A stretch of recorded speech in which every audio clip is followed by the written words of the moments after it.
бидат заменети со рок од 30 дена. Зошто?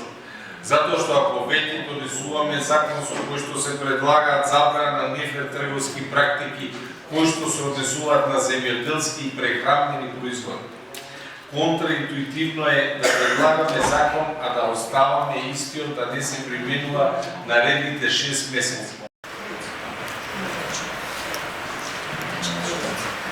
Трябва да бъде отговаряне. Според пушваш фонда.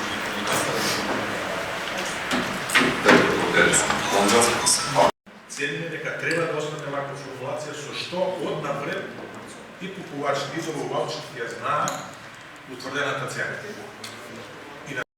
Ово е клучниот закон со кој ќе ги регулираме цените е чиста манипулација со јавноста.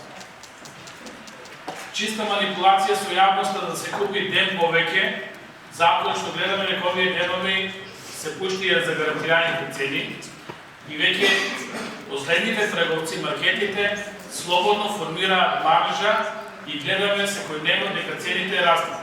Само дека не важи за овие две категории во синџирот на снабдување.